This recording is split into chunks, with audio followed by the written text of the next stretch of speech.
When I first moved into Cedar Ridge Estates, I thought I'd found the perfect place to rebuild what was left of my life. Nestled on the edge of town with tree-lined streets and modest brick homes, the neighborhood gave off the illusion of serenity, something I desperately craved after retiring from the military and losing my wife within the same year. I'd spent over 2 decades serving in uniform, learning the value of boundaries, discipline, and silence. But grief was something no training had prepared me for. My daughter Hannah was in her final year of high school and needed stability more than anything else. That's what drove me to sell the old farmhouse and buy a 1-story home in this well-kept HOA-managed community. It had a 2-car garage, a fenced yard, and enough space for her to breathe without suffocating in memories. I thought the HOA fees were steep, but the promise of safety order and community standards made the extra cost feel like insurance for a quiet life. At first, things were fine. The neighbors were cordial, if distant, and I didn't mind the occasional newsletter about trash can etiquette or lawn height. I kept to myself, maintained the yard, waved at the mailman. My house sat at the corner of Chestnut Drive and Willow Loop, backing up to a row of pine trees that offered privacy and birdsong in the mornings. It felt like I could finally exhale. But that feeling didn't last long. It began subtly, just a note on my door from the HOA about the color of my mailbox. Apparently flat black wasn't on the approved list. I shrugged it off. Then came a fine for having my daughter's car parked in the driveway overnight. Next, a letter claiming the bird feeder I'd hung on the oak tree was attracting squirrels and thus disrupting wildlife balance. I chuckled when I read that one, tossed it in the trash, and moved on. Then came Karen. I didn't know her real name at first. Everyone just called her Karen, an older woman with perfectly manicured nails, a perpetual scowl, and a clipboard clutched to her chest like a weapon. She was the vice president of the HOA board and seemed to take personal offense at my existence. Whenever I'd mow the lawn or check the mail, she'd appear, arms crossed, eyes scanning like a hawk, and find something wrong. "One of your grass clippings landed on the sidewalk," she told me one day, dead serious. I raised an eyebrow. "I'll alert the National Guard." She didn't laugh. I should have known then she wasn't the type to let things go. To be fair, Karen wasn't the only one who took HOA matters too seriously, but she was the most aggressive. I started documenting everything: dates, times, conversations. Old habit from the military, I guess. You keep records when you don't trust the system. I installed security cameras, just a couple, nothing too fancy. One above the garage, one by the front door, and one covering the driveway. I told myself it was to keep an eye on Hannah while I worked part-time at the local hardware store. But deep down, I knew it was more than that. I could feel something building beneath the surface. The way Karen lingered near my house, with her phone out. The anonymous complaints. The board letters citing violations that never seemed to apply to anyone else. Still, I tried not to react. That's what Karen wanted: reaction. Drama. A show. But I refused to give her one. That's not who I was. Then one evening, just after sunset, Hannah came home shaking. She'd taken her bike to the community park, and on her way back, Karen had stopped her. Not to say hello. Not to ask if she needed help. No, Karen had interrogated her about where she'd been, who she was with, and why she was riding so fast through a shared neighborhood. My daughter had apologized, terrified and confused. She was 17.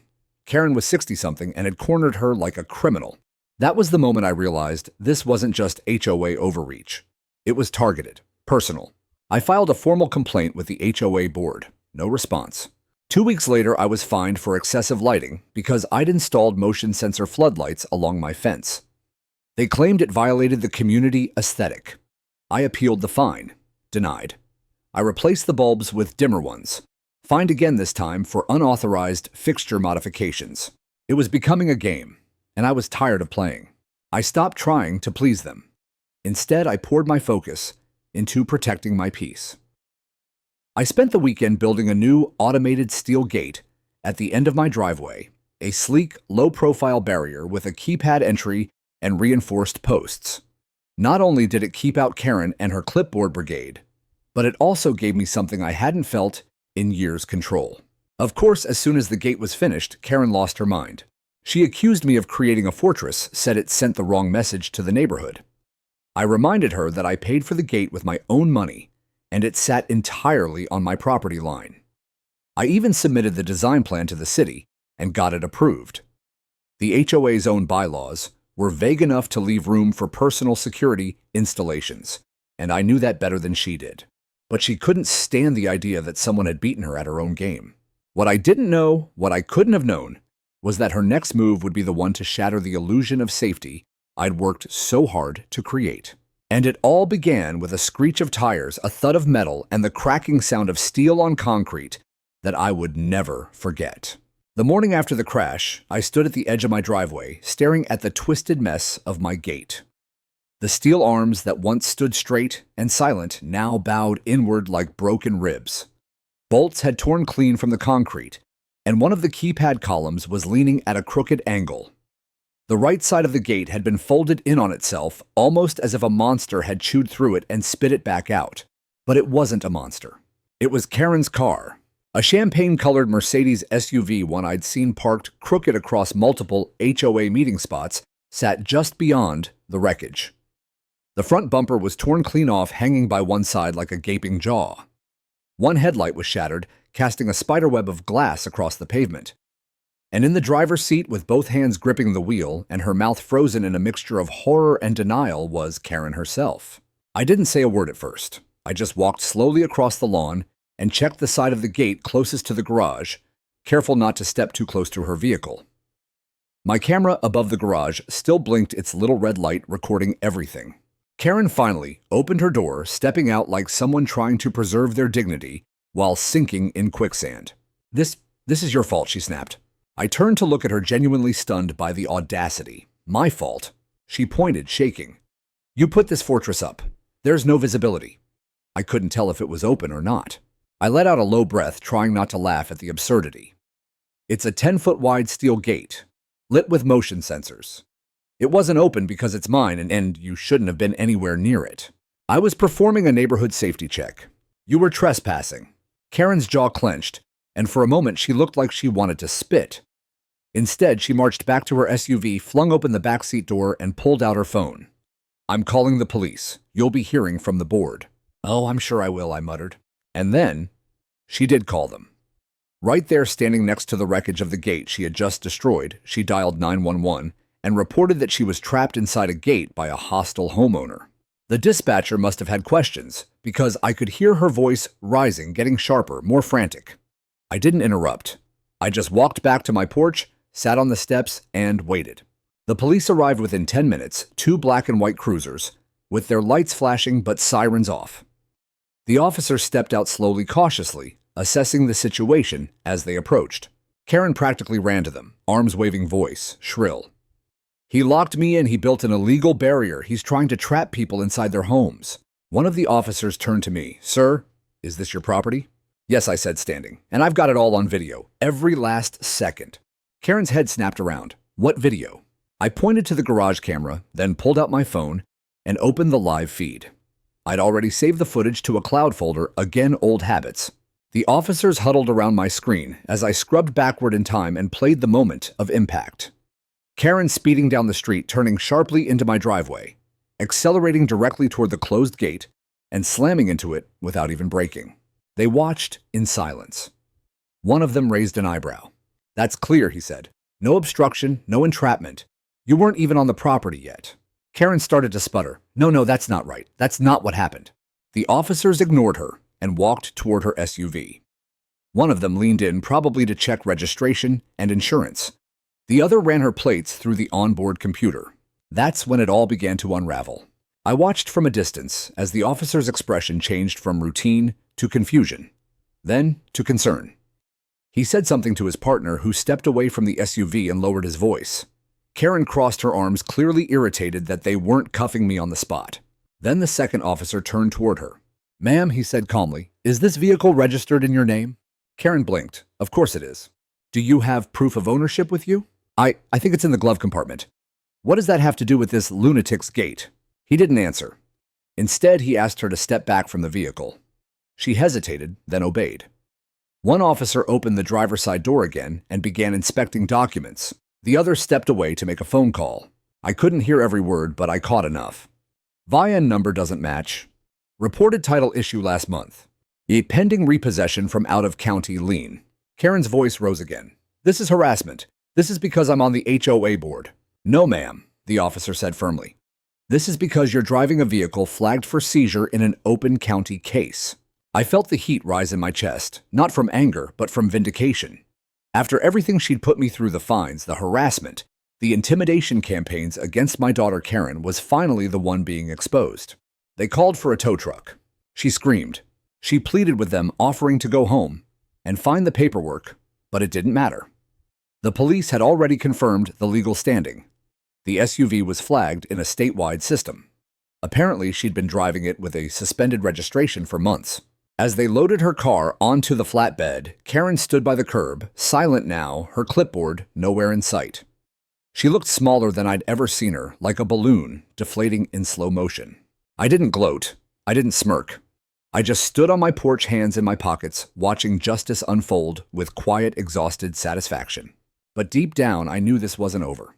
People like Karen didn't vanish. They regrouped. They retaliated. And judging by the tension in her face as the tow truck rolled away, she was already plotting her next move.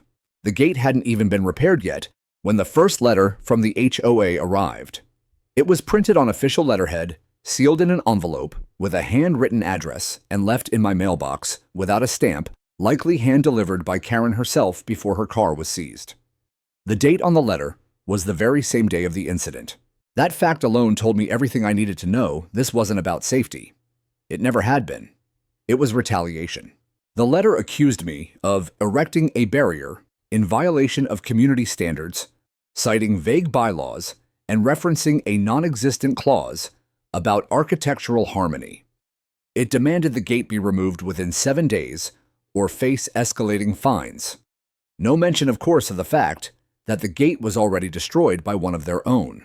I stood in my kitchen reading it while sipping coffee, the bruises of recent events still fresh. Hannah was upstairs pretending she wasn't shaken by everything. I knew she was. Her room had been quieter than usual since the crash, and she'd flinched when she heard the tow truck's chains clink across the pavement the day before.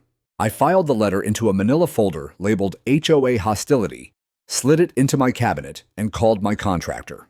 He was a good man named Ronnie, veteran like me, worked local jobs since his discharge. We're going to rebuild it stronger, I told him. And I want it done legally with stamped city permits and everything. You got it, he said. They're not going to tear this one down on a technicality. While Ronnie got to work securing the proper paperwork, I spent the next few days documenting everything. Photos of the wreckage, video footage backed up in triplicate, including time-stamped camera logs and security system diagnostics. I even scheduled a meeting with a city code officer to walk through the installation plan. Every bolt beam and wire would be filed and approved. If Karen or anyone on the HOA wanted a fight, I was going to give them one by the book, inch by inch. Meanwhile, the HOA board went eerily quiet. No one came by, no follow-up letters, no fines. The usual passive-aggressive yard of the month signs stopped appearing. It was like someone had slammed a lid on a boiling pot. I knew that wasn't a good sign. Silence from the HOA never meant peace, it meant planning. Ronnie and his crew showed up that Friday morning with new steel panels, reinforced posts, and a keypad system tied directly into my phone. They worked through the weekend even as neighbors slowed their cars to watch. Some gave nods, others just stared stone-faced. On Monday, Ronnie handed me a signed inspection slip. The city had approved every part of the design. The new gate stood taller, stronger, and undeniably more legal than any fixture in the neighborhood. The HOA couldn't touch it, at least not without breaking their own bylaws. I slept better that night than I had in months. But peace, like everything in that neighborhood, came with conditions. Wednesday morning, as I was leaving for work, I found Hannah on the porch, white envelope in hand. Her fingers trembled slightly as she held it out. It was taped to the front door, she said. There was no name on the outside, just the HOA's logo. Inside was a single sheet typed in bold font, accusing me of threatening a board member with malicious security installations and causing unnecessary emotional distress to members of the community. I laughed, actually laughed out loud. Hannah didn't. They're not going to do something crazy, are they? She asked. They already did, I said, gesturing to the newly fixed gate. And they lost. That's why they're angry. But something about the letter felt different. It wasn't just about property lines or architectural guidelines. This was personal now. They weren't just trying to control the neighborhood, they were trying to intimidate me into submission. I wasn't the kind of man who bent to pressure. Years in the military had taught me patience, resilience, and most importantly, strategy. If they wanted a quiet war, I could play that game. I began attending HOA meetings, not to argue, but to observe. I sat silently in the back corner of the community center room, watching Karen's empty seat next to the board president Richard Graves remain unfilled. No one mentioned her. No one asked questions. It was like she'd been temporarily erased from the narrative. But I noticed something odd. Richard, a tall man with a plastic smile and tailored polos, had started taking more control of discussions. Financial reports were skimmed over. Votes were rushed. And when a younger woman, Ellie Tran, I think, asked about board spending, Richard redirected the topic like a seasoned politician. That's when I started digging deeper. Using my background in military logistics and security, I pulled public records on the HOA's spending. Most of it was standard landscaping contracts, office supplies, insurance. But a few line items didn't sit right. There were payments to shell companies, unlisted consultants, and community enforcement expenses that seemed bloated. I compiled everything into a digital binder and saved it on a password-protected drive. If they wanted to keep playing this game, they needed to know I wasn't just another homeowner rolling over. One afternoon, as I reviewed security footage, to verify a timestamp, I caught something I wasn't expecting. Two individuals' faces partially obscured by caps standing near the gate late at night. They didn't enter, didn't damage anything. But they stood close, whispering. One of them pointed to the keypad and laughed. It could have been kids, but I'd seen that kind of body language before covert surveillance probing for weakness. I downloaded the clip, enhanced the contrast, and paused it on a frame where one figure's profile was clearly visible. Richard Graves, the HOA president. What was he doing at my gate after midnight? Suddenly, everything clicked into place. The silence after Karen's humiliation, the shift in board behavior, the financial irregularities, the vague threats. Karen hadn't acted alone. She was just the opening act. And the real storm was still coming. It happened just after 7:00 a.m. on a Tuesday. I was in the kitchen making coffee, the morning still soft with fog and silence. Hannah was upstairs brushing her hair, getting ready for her first day of dual enrollment classes at the local community college. She'd finally started smiling again the week before, even if just a little. That meant everything to me. Then came the sound, a deafening crunch of metal like a bear snapping a steel trap in its jaws. My mug hit the floor and shattered. For a fraction of a second, I thought it might be a transformer explosion, but then I heard the alarm chime from the driveway camera and the panicked bark of our dog Bailey. I ran out the front door barefoot, not even grabbing my phone. The fog hadn't fully lifted yet, but the damage was clear. My gate, brand new, reinforced, and fully permitted, was lying in a twisted heap halfway across the driveway. One column had been uprooted from the concrete, dragged several feet before it finally snapped off. The keypad box had exploded into fragments, and at the center of the chaos front end, buried deep in the wreckage, was a car I recognized far too well, Karen's SUV. Somehow, impossibly, it was back in her possession. It wasn't the same vehicle that had been seized. This one had a different color, a darker metallic blue, but the model was unmistakable. Same vanity plate, 2QWNHOA. I stared at the scene in disbelief as Karen stumbled out of the driver's seat. Her face was flushed red, one hand clutched to her forehead, the other fumbling for balance against her shattered windshield. A spiderweb of cracks framed her entire field of vision. "What the hell, Karen?" I shouted, running up but keeping a distance. She blinked, dazed, then turned sharply, as if suddenly remembering who I was. "You locked the gate," she screamed. "No, I didn't. It was closed like it always is. You just drove through it again. It was a hazard. You can't trap people like that."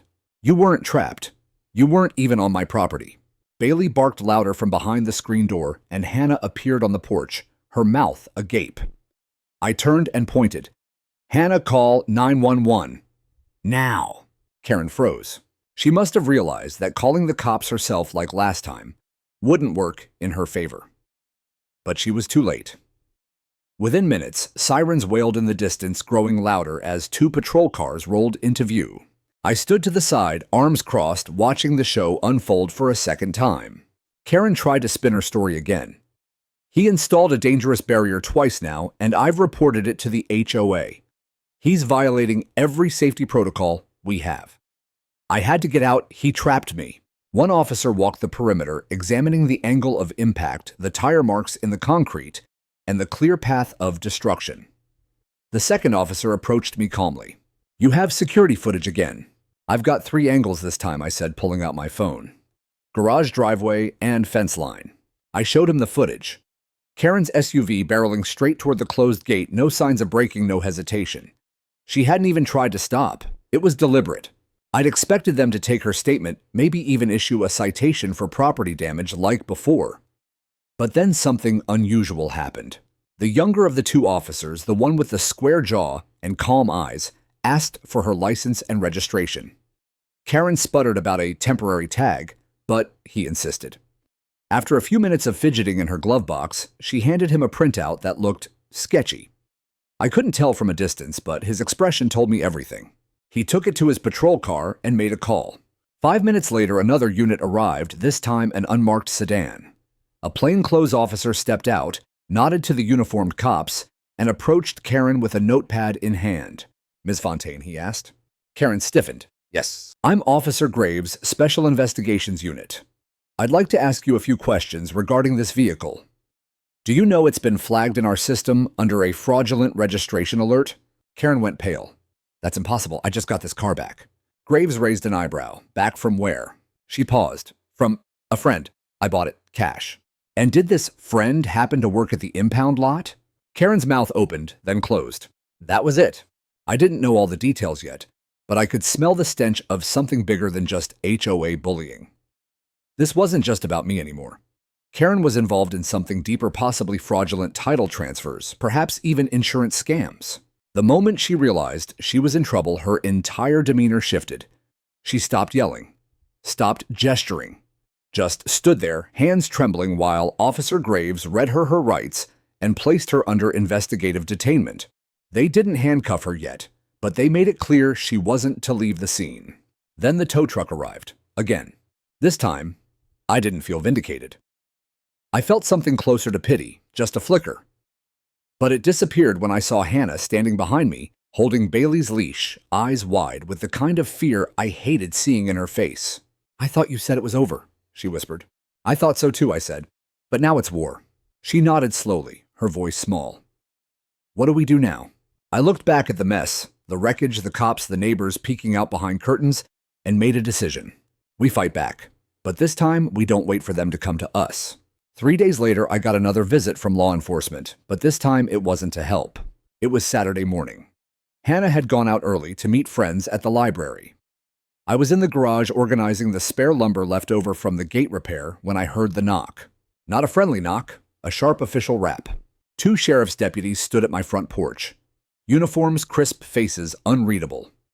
One tall and wiry, the other short and square-shouldered. I wiped my hands on a rag and stepped out from the garage, nodding to them. "Can I help you, officers?" The taller one glanced at his notepad. "Are you Mr. Mason Brooks?" I nodded slowly. "That's me." "We're here regarding a complaint filed by a Ms. Karen Fontaine," he said. "She alleges you assaulted her during a dispute at your property earlier this week." My stomach dropped. Assault. The shorter deputy crossed his arms. "According to the statement, she claims you pushed her, yelled threats, and attempted to detain her unlawfully by use of a mechanical gate." I had to bite my tongue not to laugh. "She crashed through my gate, again, and then called the cops on me." The taller deputy blinked. "You have any evidence of that?" "I do," I said, already walking toward the garage. "Come on, I'll show you." Inside, I pulled up the camera footage again. Everything was saved and organized by date and angle. The crash, the approach, the police, the tow truck, even the plainclothes investigator reading Karen her rights. I played it for them, all of it.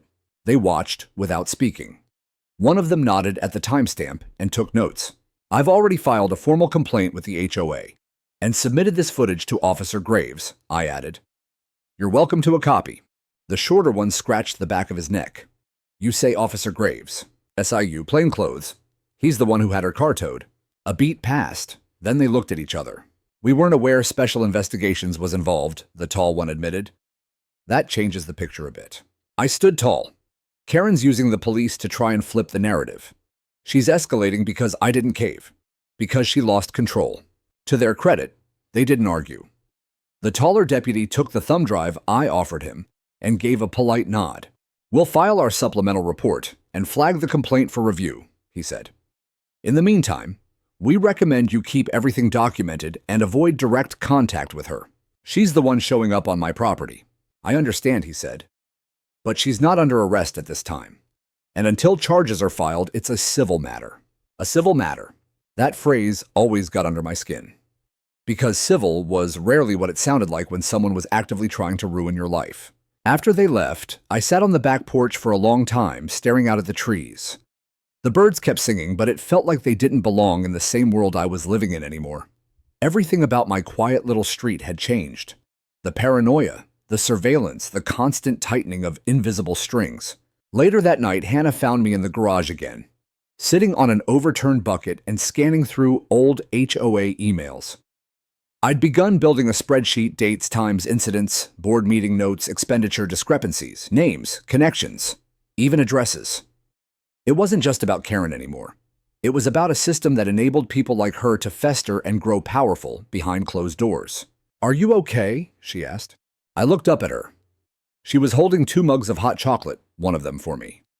I smiled and took it, feeling the warmth seep into my hands. "I'm okay," I said, "but I'm not finished."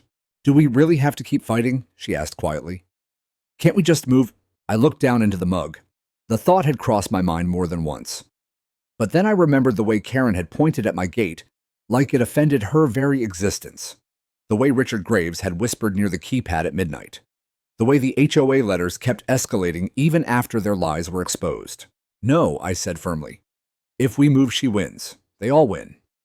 They learn they can bully people out of their homes. I'm not going to teach you to run. I'm going to teach you to stand." She nodded slowly, her eyes serious. "Then I'm with you." We clinked our mugs together like warriors before a battle. The next day, I called my old friend Jeremy Parsons, now an attorney, with a reputation for chewing up HOAs for breakfast. We served together overseas, and he owed me a few favors. When I explained the situation, he didn't hesitate. "Start sending everything over. Emails, footage, letters, board, meeting minutes. I'll go over it piece by piece. We'll start with a cease and desist against the HOA's leadership. Then, if needed, we escalate to civil litigation." That word again. But this time it was mine. Jeremy also suggested I file for a formal inspection of HOA finances under state homeowner rights law. They're a nonprofit corporation, Mason. That means their books aren't private. If they've been doing anything shady with funds, we'll find it. That's when something shifted in me. I wasn't just defending my property anymore, I was going on offense. I began attending every HOA meeting, no longer just as an observer, but as a vocal participant. I asked pointed questions about spending. I submitted written requests for financial records signed by Jeremy's office. I copied in city council representatives and the county clerk. Suddenly, the smugness on Richard Graves's face began to crack. Karen stopped showing up altogether. I wasn't invisible anymore, and that terrified them. Then came the next unexpected blow. One morning, I received a notice taped to my door, again unsigned, again anonymous, but this one wasn't an HOA complaint. It was a warning. "You're making enemies. You should leave before someone gets hurt." No envelope, no seal, no signature.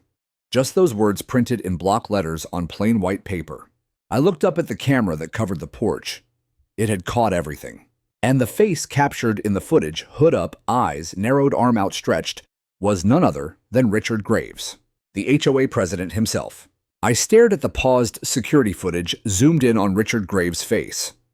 The image was grainy in the dark, but there was no mistaking the jawline, the widow's peak, the way he leaned ever so slightly to his left, when he moved, a subtle habit I'd noticed at every HOA meeting. He was the kind of man who always wanted to be on the offensive, but couldn't quite hide the way his body telegraphed tension. This time, though, it wasn't a performance. It was a threat. Hannah was asleep upstairs. I didn't wake her. Instead, I copied the footage, frame by frame, onto a new thumb drive and drove straight to Jeremy's office at 7:00 a.m. I knew he'd be in early. He always was. When I handed him the drive and showed him the footage on my tablet, he didn't say a word at first. Just leaned back in his chair, folded his hands, and exhaled through his nose like a man preparing for war. "All right," he said, "they've crossed the line. He filed a police report that morning, official notarized and accompanied by the footage. The same afternoon, he sent a formal legal notice to the HOA board requesting immediate access to all financial records, communication logs, and security procedures. It wasn't a suggestion. It was a demand backed by state statute. By the end of the week, Jeremy had uncovered enough inconsistencies to warrant filing an injunction. He discovered that Richard had been signing off on HOA expenses that far exceeded the monthly dues collected from homeowners, payments made to unregistered vendors, cash withdrawals disguised as community maintenance, and suspicious contracts awarded to shell companies linked to relatives. Karen had been the enforcer, but Richard was the puppeteer. Meanwhile, I kept compiling everything. My home office became a war room, whiteboards, timelines, folders, backups on cloud drives, and locked hard copies. I wasn't just collecting evidence for legal purposes anymore. I was preparing for the inevitable storm of misinformation the HOA would try to unleash. And I was right. It started with an anonymous newsletter slipped into mailboxes around the neighborhood. It accused me of staging the crashes for insurance money, claimed I'd doctored the footage, even went so far as to question my military service. That last one lit a fire in me I hadn't felt in years. I called a few friends, people who still wore the uniform, people with connections. Within days, I had character statements, decorated service records, and archived photos from deployments. Jeremy added it all to our growing file. Then came the retaliation. HOA board members began sending me daily fines: lawn too short, paint, too dull, trash bins, too early. At one point, I received 3 violation notices in a single day for the same offense, having a truck parked in my driveway. The truck, of course, was mine. I documented every single one, took date-stamped photos, wrote responses in return certified mail. Jeremy made sure to include them all in a supplemental complaint we were building for the county prosecutor. The final nail came from an unlikely source. One evening, as I stood outside checking the mailbox, a quiet voice called out from across the street, "Mr. Brooks." I looked up. It was Ellie Tran, the young woman who'd once asked a question during the HOA meeting only to be steamrolled by Richard. She looked nervous, clutching a manila folder to her chest. "Can I talk to you for a second?" she asked. I nodded, ushered her inside, offered her water, and waited as she set the folder on my dining table and opened it slowly. Inside were emails, dozens of them printed out, highlighted, and arranged in chronological order. She'd been serving as the HOA's junior records clerk for the past 6 months. It was a volunteer position, but she'd been present at meetings, tasked with filing documents, forwarding emails, and unbeknownst to them, saving copies of everything onto a personal drive. "They made me sign an NDA," she said. "But I asked my friend who's in law school, and he told me that if a public officer is abusing their role in a nonprofit governed by state laws, that NDA doesn't protect them." I smiled for the first time in days. "What exactly am I looking at?" I asked. She flipped to a page midway through. "Here's where Richard approved using community funds to replace signage. But if you look at the expense receipt, it's for a dinner at a private country club." Karen was there. So were 2 others. She pointed to the names. I recognized them: HOA treasurer and grounds manager. All appointed, never elected. Another page showed email exchanges between Karen and Richard discussing getting rid of the gate guy and how they could make it impossible for him to stay without crossing the line. Then I saw it, a forwarded message from Karen to the board with a photo attachment, me and Hannah on the porch, blurry and zoomed in, taken from a distance. "They were surveilling us?" I asked, jaw tightening. Ellie nodded. "They had a private security guy for a while, unlicensed. Karen paid him out of pocket, then reimbursed herself through discretionary funds." I exhaled slowly. This wasn't a petty feud anymore. This was a systematic, coordinated harassment campaign funded by HOA money and cloaked in bureaucracy. We had them. Within 48 hours, Jeremy had bundled all the documents, footage, and whistleblower testimony into a legal packet labeled Brooks vs. Cedar Ridge Estates, HOA. He filed for a temporary restraining order against Richard Graves and Karen Fontaine, citing harassment, property destruction, and abuse of nonprofit authority. Simultaneously, he sent the complaint to the State Attorney General's office, the Department of Consumer Affairs, and the IRS Nonprofit Division. The neighborhood started whispering. One by one, people stopped ignoring me. Some apologized. Others offered quiet thumbs-ups when they passed my house. A few even came forward with their own stories.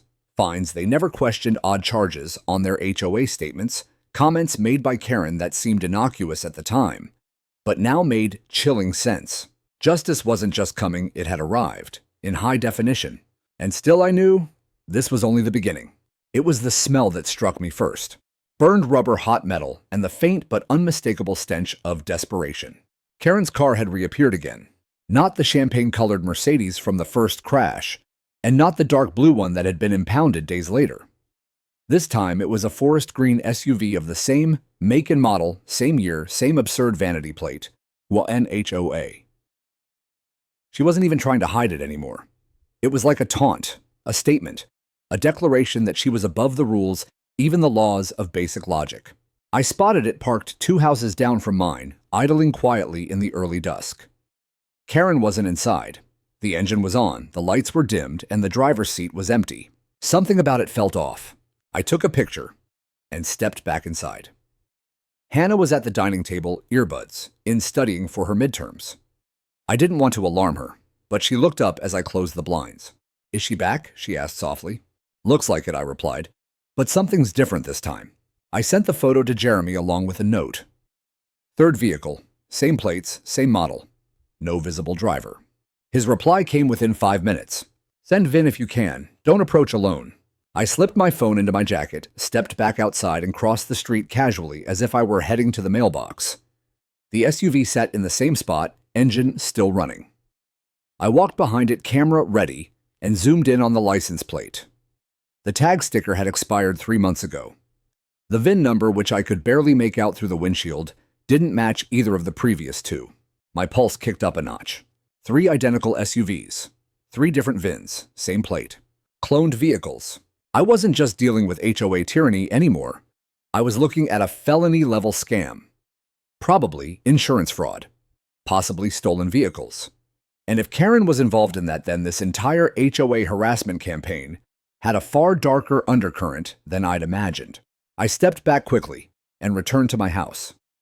Within 20 minutes, a plain black SUV with government tags pulled up across the street.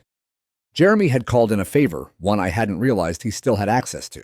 2 agents stepped out, 1 male, 1 female, both wearing jackets marked State Fraud Division. They approached the green SUV with caution, one circling around the back while the other scanned the VIN through a handheld device. They didn't knock. They didn't make noise. After 5 minutes, they nodded to each other, radioed something in, and walked over to my porch. "Mr. Brooks." I nodded. "That's me. We've confirmed the vehicle was reported stolen from a dealership 3 counties over. It was cloned. VIN was altered, tags falsified. Whoever's operating it is tied to at least 2 other flagged cars. This isn't isolated." I felt something cold settle into my gut. "Karen." The male agent's jaw tightened. "We're not prepared to name individuals publicly yet, but we are actively building a case. Your evidence has been instrumental. And based on what we found today, this just escalated from local dispute to statewide investigation." I nodded, slowly absorbing that. "Can I ask one thing?" I said. "Of course. Why use the same plate? Why risk driving these cars right back into the same street?" The female agent answered this time. "Because when people like this operate inside a bubble of authority, especially on HOA boards, they start believing they're untouchable. The plate's not a mistake. It's a signature. It's ego. Ego." That word clung to me long after they left, towing the green SUV in silence, like shadows disappearing into dusk. That night, I barely slept. My mind raced not with fear, but with the realization that we were no longer dealing with a petty grudge. This was organized, layered, and it had likely been going on for years before I ever set foot in Cedar Ridge Estates. The next morning, I found a sealed manila envelope taped to my door. No stamp, no return address, just one sentence, typed on plain white paper inside. "You don't know what you're getting into." I took it straight to Jeremy. He didn't blink. "They're trying to intimidate you. But all it does is build our case." We filed for an emergency restraining order against Karen and Richard this time, with evidence of vehicle fraud and personal threats. The judge didn't hesitate. Within hours, orders were signed. Karen was officially barred from coming within 500 feet of me, Hannah, or our property. Richard, too. The sheriff served the orders that afternoon. For the first time since this began, I felt something real take root in my chest. Not hope power. But it wasn't over yet. Late that night, just past 11:00 p.m., a knock echoed from the front door. 3 slow thuds. Bailey barked. Hannah jumped from her room. I grabbed my flashlight and checked the porch through the peephole. No one. But in the beam of the porch light, I saw it painted across the bottom of my gate in red spray paint. Liar. I didn't panic. I didn't erase it. I took pictures, added it to the case file, and installed 2 more motion-activated floodlights before the sun rose. I wasn't hiding anymore. I was watching, and they knew it. By the time the subpoena letters hit their mailboxes, the panic within the HOA board was palpable. I saw it first in the way Richard Graves stopped making eye contact at meetings. He still sat at the center of the boardroom table with that fake confident smile, but his fingers twitched whenever someone mentioned the word audit. He stammered more deferred questions and canceled 2 consecutive finance updates with the excuse of software syncing issues. Karen, on the other hand, was gone. Vanished. Not a single appearance since the restraining order had been served. Her mailbox overflowed with newsletters and unpaid HOA notices. A neighbor whispered to me that she'd seen Karen's lights on late at night, but no one had seen her outside. She was either hiding or plotting, maybe both. Meanwhile, Jeremy and I kept turning the screws. We issued a formal demand for forensic accounting, citing state law that requires financial transparency in HOA operations. Jeremy even brought in a certified public accountant who specialized in nonprofit fraud investigations. And what she found was beyond even what I'd imagined. Tens of thousands of dollars unaccounted for. Invoices written to companies that didn't exist. Landscaping payments to a Greenscape LLC that had been dissolved 3 years earlier. Security patrol contracts with no actual patrol. And most damning of all, a gate security enhancement fund that had supposedly spent over $12,000 on community gate improvements. Only problem, no such project had ever been approved or built. Your gate, the accountant said to me, sliding a paper across the table. This is how they paid for it, or at least tried to.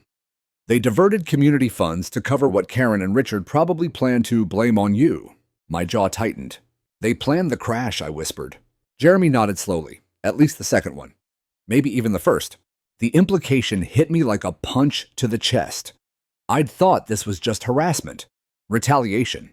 But what if the vehicle accidents weren't accidents at all? What if Karen's reckless crashes were part of a larger scheme to provoke a reaction, then frame me as dangerous, remove me from the neighborhood, and sweep the entire mess under the rug? Only I hadn't reacted the way they expected. I hadn't yelled. I hadn't sued immediately. I documented, waited, built. And now the tower they built on lies was swaying under the weight of facts. The community began to wake up too. Neighbors who once avoided me started showing up at meetings asking questions they never dared ask before. A retired teacher named Mrs. Hemmings read from a letter she'd received 2 years prior, an unexplained fine that forced her to pay nearly $800 to retain lawn privileges. When she'd questioned it, Karen had threatened to put a lien on her home. Another man, Franklin, a former firefighter, stood and told the room that Richard had once offered to forgive his wife's unauthorized flower bed in exchange for a $500 donation to a community beautification fund. It wasn't an HOA anymore, it was a racket. By the 3rd week, the media had caught wind. A local news crew showed up at one of the meetings with a camera crew and a reporter named Clara Wynn, who looked like she'd been waiting for this story her whole career.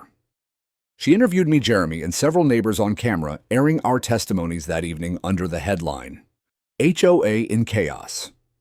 Residents claim extortion, retaliation, and criminal abuse of power.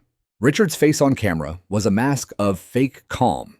He stuttered through a prepared statement, denying all allegations, and blaming a campaign of misinformation by a disgruntled homeowner with an axe to grind. But his performance fell apart when Clara held up the forensic audit pages of missing funds, illegal invoices, and altered documents. "Can you explain these entries, Mr. Graves?" she asked. He froze. The next morning, Richard resigned. The resignation letter wasn't handwritten.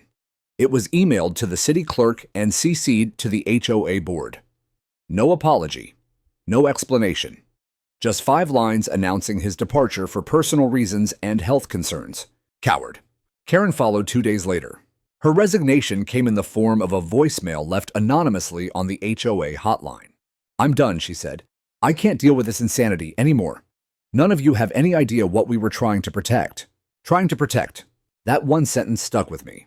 Jeremy speculated that the deeper we dug, the more likely it was that the HOA corruption was tied to even larger county-level development schemes. Illegal zoning changes, contractor kickbacks, real estate flips. "I wouldn't be surprised if they were laundering money through the HOA," he said. I wanted to be surprised, but I wasn't. The new interim HOA president was a kind woman named Lillian Torres, a mother of 3 who'd lived in the neighborhood for over a decade and had never once been invited to join the board. She called me the day she was appointed. "Mason," she said, her voice hesitant, "I wanted to say thank you." "For what?" "For not giving up. For not letting them silence you. I think we all got used to being afraid." I didn't know what to say to that. So I said the only honest thing I could. I was afraid too, but I wasn't anymore. That week, Lillian invited every homeowner in Cedar Ridge Estates to a community-wide forum. No suits, no boardroom. Just a folding table on the clubhouse lawn, coffee, and an open microphone. I stood up first, and for the first time since this war began, I didn't speak from defense. I spoke from purpose. "I didn't move here to fight," I told the crowd. "I moved here for peace." But peace isn't the absence of noise. It's the presence of justice. And sometimes to get that, you have to make noise. They clapped. Some cheered. Others cried. I wasn't the enemy anymore. I was the neighbor who stood up. And slowly, so was everyone else. But part of me still couldn't rest. There were questions unanswered, names I hadn't heard yet, secrets still buried. I knew this wasn't the final battle. It was only the first victory. The subpoenas came in batches. First to Richard, then Karen, then to a half-dozen other names that had once only been whispers behind neighborhood fences. Board members, vendors, and even one of the HOA's previous presidents, all formally summoned by the district attorney's office under suspicion of wire fraud conspiracy and embezzlement of HOA funds. The story had stopped being just mine. Now it belonged to the entire neighborhood. Cedar Ridge Estates had gone from a sleepy HOA to the center of a widening investigation. State agencies were involved. So was the county auditor. A city council member even stepped forward to admit that he'd received campaign contributions from a PAC tied to one of the HOA's dummy vendors. And yet, even as these waves of justice rippled outward, the most unexpected part of the reckoning came not from courtrooms, but from my front gate. It started with a knock. A soft one, almost hesitant. I opened the door, expecting a delivery, but instead found a young woman with auburn hair, maybe mid-30s, holding a worn folder to her chest and nervously shifting her weight from foot to foot. "Mr. Brooks." "Yes." "My name is Dana Graves." I blinked. "You're Richard's daughter." "Yes." I didn't say anything. She took a breath and continued. "I saw the news coverage. I saw what he did. And I think you should see this." She handed me the folder and turned to go. "Wait," I said. "Why bring this to me?" "Because he never listened to anyone," she said over her shoulder. "But if someone's going to finish this, it's going to be you." Inside the folder were internal emails Richard had forwarded to his personal account emails that should have never left the HOA's servers.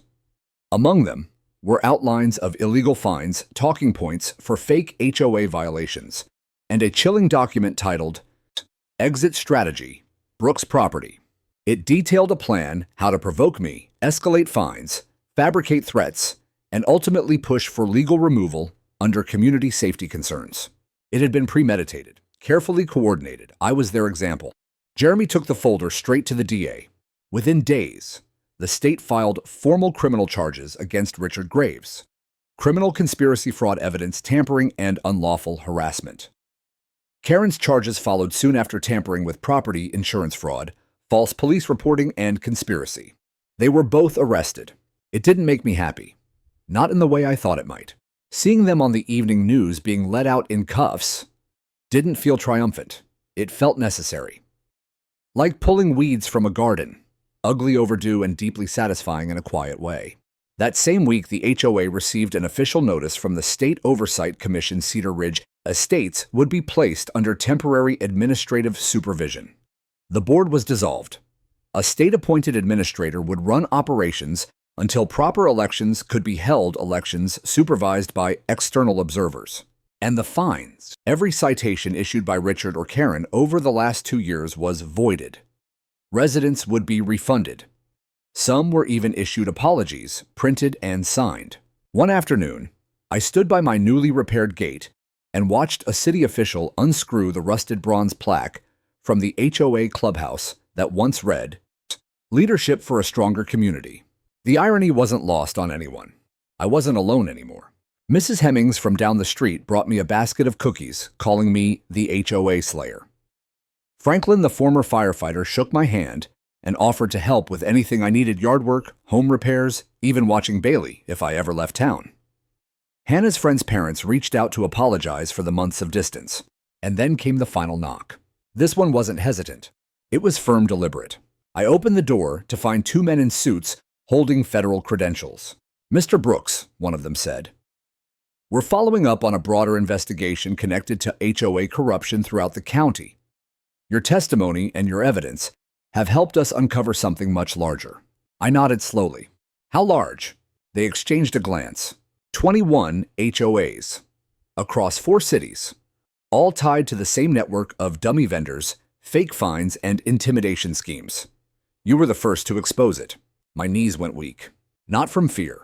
From the weight of what had started as one broken gate and had grown into a statewide reckoning. They asked me to speak at a city council hearing on record, to tell my story. Not just as a homeowner, but as a witness to how unchecked power masked in bureaucracy could harm real people. I agreed. That hearing was packed. Reporters, residents from other neighborhoods, lawmakers, people who had once felt powerless and were now inspired to push back. I spoke from the heart, my voice steady. I didn't ask to be in this fight, I told them. But when you've served your country and you see injustice in your own backyard, you don't get to turn away. You stand your ground, and you protect your home, whether it's from foreign threats or HOA tyranny. They gave me a standing ovation. Later, back at home, Hannah hugged me longer than she had in months. "I'm proud of you, Dad," she said. I smiled through wet eyes. I'm proud of us. Because it wasn't just my gate they tried to crash through. It was my family, my peace, my voice. And I'd reclaimed every inch of it. The mailbox still creaks when I open it every morning, and Bailey still barks at the squirrels like it's a matter of national security. Life, in its gentle and imperfect way, has returned to normal. Only this version of normal is different, earned. The street feels lighter now. The neighbors talk more or less about property lines and more about gardens, grandkids, and cookouts. There are no more clipboard patrols, no veiled threats disguised as reminders, no sudden fines posted in the dead of night. Instead, there's a new bulletin board in the community clubhouse that reads, "Community voices, all are welcome to contribute." I pin something new there every month. Sometimes a quote from a veteran I served with. Sometimes just a reminder that silence is the oxygen of injustice. The state-appointed administrator, Ms. Carla Denton, is a no-nonsense woman who knows how to balance rules with common sense. She oversees the HOA now, but not from a throne. She walks the sidewalks, attends every open forum, and hands out popsicles to kids on weekends. When she first moved in, I gave her a single piece of advice. Transparency doesn't weaken authority, it earns it. She nodded. Then that's exactly how we'll run things. The community election came 2 months later. This time, no secret nominations, no silent approvals. Every name on the ballot was publicly announced, and every candidate had to participate in a town hall Q&A. I was asked to run. I didn't want to. I'd spent so long fighting against a system I wasn't sure I belonged inside one. But when I saw Hannah standing in the back of the room, taller, stronger, freer, I realized the battle wasn't just mine. It was ours. And there were still so many neighbors who didn't know how to fight the way I did. So I said yes. I was elected by a 93% majority. I declined the presidency. I didn't want power. I wanted oversight. I became the Ethics and Accountability Chair. My job review every complaint, every expenditure, every document that crossed the board's desk. Not to block progress, but to make sure no one ever again confused leadership with unchecked control. My first motion was to install community access cameras in all board meetings, public live stream, archived recordings, no more closed-door deals. It passed unanimously. My second motion was even simpler. A resident bill of rights written in plain language posted on every notice board mailed to every home. And my third, a dedication. We renamed the gate. Not just mine, the gate. The very one Karen tried to weaponize, the one Richard tried to make the symbol of a villain. We installed a brass plaque beside it, affixed to a stone post surrounded by wildflowers. It reads, Mason Brooks Community Gate in honor of standing tall when others try to knock you down. I didn't ask for that. The neighborhood voted on it. Secretly. Hannah helped organize it. When I saw it, I cried. Not for the battle, for the healing, because that's what came next. Hannah started college this fall. She walks taller now, too. Speaks up in class, runs a student veterans support group, and still brings Bailey home on weekends so he doesn't get soft. She told me once I didn't know strength could be so quiet until I saw you sit through those meetings without ever raising your voice. That stayed with me. So many of us think justice has to roar. Sometimes it whispers. The legal process continued, of course. Richard and Karen both pled guilty to reduced charges after entering cooperation agreements. Richard forfeited over $40,000 in restitution. Karen's insurance fraud network was dismantled after a multi-agency investigation exposed 4 other HOA rings in neighboring counties. I was invited to speak at a state conference on HOA reform. I almost said no. But then I thought of all the people living behind gates, both literal and figurative, thinking they had no choice but to bend to authority, pretending to be law. So I went. I didn't speak with anger. I spoke with clarity. Power doesn't corrupt, I said. Unchecked power does. The cure isn't more control, it's community. And when I returned, there was a letter waiting in my mailbox. Typed, no envelope, but not anonymous this time. It was from Ellie Tran. She had taken over as board secretary and was running unopposed for president next term. Her note read, and thank you for showing us that resilience isn't rebellion, it's repair. Thank you for leaving the gate open, not just physically, but symbolically. We see each other now. Really see each other. Because of you. I folded it carefully and tucked it inside the back cover of the file I once called HOA Hostility. It now sits locked in a cabinet next to photos of Hannah at graduation and a copy of the first fine I ever received for a black mailbox. I kept that too. Not as bitterness, as proof. Proof that justice takes time. That truth takes patience. That healing takes every ounce of courage a person has, and then a little more. But mostly that a single gate, when built with purpose, can become more than protection. It can become a threshold between fear and freedom.